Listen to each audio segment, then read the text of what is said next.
Hello everyone, I am Lance Wilkerson at our Midtown campus with Scott Branam, the Chief Administrative Officer of Pointe, and Scott has taken a lot of time out during this pandemic to talk about all the different aspects of mental health. And unfortunately, we see that mental health can deteriorate to the point where people consider taking their own life. September is Suicide Awareness Month, so we're going to try to have this video to help out. Let's start with, what are some of the warning signs? Well, the most obvious, someone talking about suicide, talking about feeling trapped or intense pain, whether that's emotional or whether that's physical pain, the feeling of just life being unbearable, and that folks might be better off without them, giving away some of their possessions, just losing interest in anything that in the past had caused them some joy or some positive in their life, that they've just turned away from all of that and withdrawing and isolating themselves from others. And I would imagine the support system is important for those that are thinking about that, the people that are closest to them, but maybe they don't know what to say. What are the things that you should not say to someone that is struggling? Trying to encourage them that it's really not that bad, that other people might have it worse than you, or to tell them that you know how it feels, because you don't. You may have been in bad places yourself, but you don't know how they feel. And trying to convince them they have so much to live for. They've already gone through all that in their mind.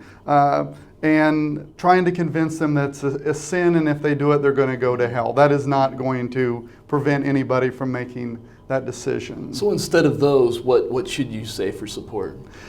One of the best things to say, but is the hardest things for folks to say, Lance, is to ask that individual, are you considering suicide? And that is an important question to just ask. Offer to be a listening ear to them, and to help them seek out the help they need to work through the issue. With the rise in mental health focus during the pandemic, some of that stigma is beginning we see some of that stigma begin to go away, where people are more honest with it.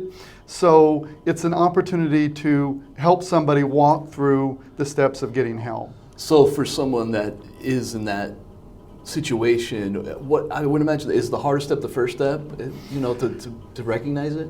The hardest step is taking that step to seeking help. There's a sense of vulnerability to say, I'm struggling and I don't think I can do this by myself. It goes against what's natural for us to do that.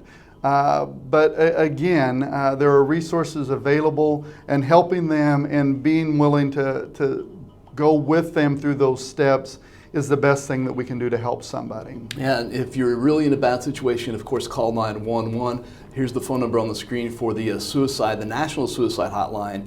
And here locally, here's the number for Deaconess Pointe, but make sure to reach out and get help. And obviously, September is Suicide Awareness Month, but with this pandemic, it's obviously even more heightened. Yeah, absolutely. That is Scott Branam. I am Lance Wilkerson. Thanks so much for watching, and have a great rest of your day.